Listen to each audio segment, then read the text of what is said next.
Hi, ನಾನು ಅಶು. ನಮ್ಮಲ್ಲಿ weight loss ಪೌಡರ್ನ ತುಂಬ ಜನ ತೊಗೊಂಡಿದ್ದಾರೆ. ಬಟ್ ಅವ್ರಿಗೆ ಡಯಟ್ ಚಾರ್ಟ್ನ ಮೇಂಟೈನ್ ಮಾಡೋಕ್ಕೆ ಕೆಲವು ಸಲ ಆಗ್ತಾಯಿಲ್ಲ. ಅದರಿಂದ ನಮಗೆ ನೈಟ್ ಟೈಮ್ ಬಂದು ಡ್ಯೂಟಿಯಿಂದ ಏನೂ ಮಾಡ್ಕೊಳಕ್ಕಾಗ್ತಾಯಿಲ್ಲ. ನಮಗೆ ಒಂದು ಹೆಲ್ತಿಯಾಗಿ ವೇಟ್ ಲಾಸ್ ಅದರಲ್ಲೂ ಆಗಬೇಕು, ಹಾಗೆ ಪ್ರೋಟೀನ್ ಕೂಡ ಸಿಗಬೇಕು.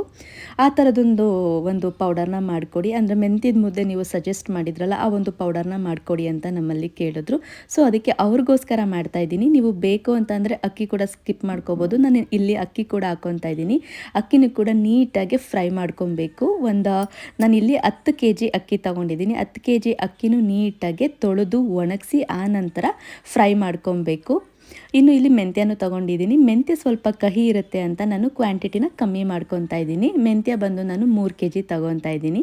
ಇನ್ನಿಲ್ಲಿ ಗೋಧಿನೂ ಅಷ್ಟೇ, ಗೋಧಿ ಪೂರ್ತಿನೂ ಅಷ್ಟೇ, ಎಷ್ಟು ಒಂದು 5 kg ಅಷ್ಟು ಗೋಧಿನೂ ತೊಗೊಂಡು ಅದನ್ನು ಕೂಡ ದುಂಡುಗೋರ್ಗೂ ಫ್ರೈ ಮಾಡ್ಕೊಬೇಕು. ಆಮೇಲೆ ಈ ಒಂದು ಕಪ್ಪು ಉದ್ದಿನಕಾಳು ಎಲ್ಲರಿಗೂ ಗೊತ್ತಿರುತ್ತೆ. ಬಾಣಂತಿ ಟೈಮಲ್ಲಿ ನಡ ಗಟ್ಟಿಯಾಗಲಿ, ಸೊಂಟ ಬಲ ಬರಲಿ ಅಂತ ಕೊಡ್ತಾರೆ. ಅಂದರೆ ನನ್ನ ಮಗಳಿಗೂ ಇವತ್ತಿಗೂ ಕೂಡ ನಾನು ಮೆಂತ್ಯದ ಮುದ್ದೆ ಕೊಡ್ತೀನಿ. ಅವಳು ಮೆಚೂರ್ಡ್ ಆಗಿ 1 ವರ್ಷ ಆಯಿತು. 1 ವರ್ಷ ಆದರೂ ನಾನು ಕೊಡ್ತೀನಿ, ಮುಂದೆ ಅವಳಿಗೆ ಸ್ಟ್ರೆಂತ್ ಆಗಿರಲಿ ನಡ ಅಂತ. ನಮ್ಮ ಸೊಂಟ ಬಲ ಗಟ್ಟಿಯಾಗಿರ್ತು ಅಂತ ಅಂದರೆ ನಾವು ಏನು ಕೆಲಸ ಬೇಕಾದರೂ ಮಾಡ್ಬೋದು. ನಾನಿಲ್ಲಿ ಎಕ್ಸ್ಟ್ರಾ ಆಗಿ ಸೋಯನ್ನು ಕೂಡ ಆ್ಯಡ್ ಮಾಡ್ಕೊತಾ ಇದ್ದೀನಿ. ನೀವು ಅಕ್ಕಿ ಬೇಡ ಅಂತಂದರೆ ಅಕ್ಕಿನೂ ಕೂಡ ಸ್ಕಿಪ್ ಮಾಡಿ ಬಾಕಿದ್ದೆಲ್ಲನೂ ಫ್ರೈ ಮಾಡ್ಕೊಬೋದು. ಇದು ಹೆಲ್ತ್ಗೂ ಒಳ್ಳೆಯದು, ವೇಟ್ ಲಾಸ್ ಮಾಡೋರ್ಗಂತೂ ತುಂಬಾ ಒಳ್ಳೆಯದು.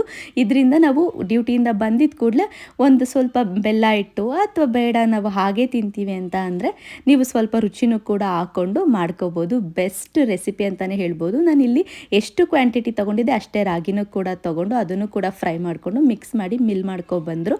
ಆ ನಂತರ ಜರಡಿ ಹಿಡಿದು ನಾನಿಲ್ಲಿ ಮೆಂತ್ಯದ ಮುದ್ದೆನೂ ಮಾಡೋದು ಕೂಡ ತೋರಿಸ್ತಾ ಇದ್ದೀನಿ. ಮೊದಲನೇದಾಗಿ 2 ಅಚ್ಚು ಬೆಲ್ಲನ ನಾನು ಕರಗಿಸಿ ಇಟ್ಕೊಂಡು ಅದನ್ನು ಸೋದಿಸ್ಕೊಂಡು ಒಂದು ಕುಕ್ಕರಲ್ಲಿ ಇಟ್ಕೊಂಡು ಮಾಡ್ಕೊತಾ ಇದ್ದೀನಿ. ಮನೆಯವರೆಲ್ಲರಿಗೂ ಮಾಡ್ತಾ ಇದ್ದೀನಿ. ಒಂದು ಬಾಯ್ಲ್ ಬಂದಿದ್ದ ಕೂಡಲೇ ನಾವು ಎಷ್ಟು ಬೇಕೋ ಅಷ್ಟು ಕ್ವಾಂಟಿಟಿ ಹಿಟ್ಟನ್ನು ಹಾಕ್ಕೊಂಡು ನೀಟಾಗಿ ತಿರ್ಕೊಬೇಕು. ಕುದೀತಾ ಇರಬೇಕಾದ್ರೆ ನೀವು ಒಂದು ಚೂರು ಗಂಟಿರಲ್ಲ. ಯಾಕೆ ಗಂಟಿರಲ್ಲ ಅಂತಂದರೆ ನಾವು ಹದವಾಗಿ ಹುರಿದಿರ್ತೀವಿ, ಅದರಿಂದ ಒಂದು ಚೂರು ಗಂಟಿಲ್ದಿರಂಗೆ ಇರುತ್ತೆ. ನಾವು ತುಂಬ ಗಟ್ಟಿ ಮಾಡ್ಕೊಳಕ್ಕೆ ಹೋಗ್ಬಾರ್ದು, ತೆಳುವಾಗೆ ಮಾಡ್ಕೋಬೇಕು. ಒಂದು 2ರಿಂದ 3 ಸ್ಪೂನ್ ತುಪ್ಪ ಹಾಕ್ಕೊಂಡು ಮತ್ತೆ ತಿರ್ಕೊತಾ ಇದ್ದೀನಿ. ತುಂಬ ಟೇಸ್ಟಿಯಾಗಿರುತ್ತೆ, ಹೆಲ್ತ್ಗೂ ಕೂಡ ತುಂಬ ಒಳ್ಳೆಯದು. ದಿನಕ್ಕೆ ಒಂದು ಈ ಮೆಂತ್ಯದ ಮುದ್ದೆ ತಿಂದರೆ ನಮಗೆ ಸ್ಟ್ರೆಂತು ಕೂಡ ಬರುತ್ತೆ, ಹಾಗೆ ನಮ್ಮ ಸೊಂಟ ಬಲನೂ ಕೂಡ ಗಟ್ಟಿಯಾಗುತ್ತೆ. ನಮ್ಮ ವೇಟ್ ಲಾಸ್ ಮಾಡೋದಕ್ಕೂ ತುಂಬ ಹೆಲ್ಪ್ ಆಗುತ್ತೆ. ಇನ್ನು ಈ ರೀತಿ ಸುಡುತ್ತೆ ಅಂತ ಅಂದರೆ ನಾವು ಈ ರೀತಿ ಒಂದು ಶೀಟಲ್ಲಿ ಸ್ವಲ್ಪ ಪ್ರೆಸ್ ಮಾಡಿ, ಎಲ್ಲ ರೀತಿ ಗಂಟು ಕೂಡ ಹೋಗಿರುತ್ತೆ. ಈ ರೀತಿ ಉಂಡೆ ಕಟ್ತು ಅಂತ ಅಂದರೆ ಬಿಸಿ ಬಿಸಿ ಮೆಂತ್ಯದ ಮುದ್ದೆ ರೆಡಿ ಆಗೇ ಹೋಯ್ತು. ಯಾರಿಗೆಲ್ಲ ಈ ಒಂದು ಪ್ರಾಡಕ್ಟ್ ಬೇಕು ಮೇಲ್ಗಡೆ ಕಾಣ್ತಾ ಇರೋ ನಂಬರ್ಗೆ ಈಗಲೇ ಬುಕ್ ಮಾಡ್ಕೊಳ್ಳಿ. Thank you so much.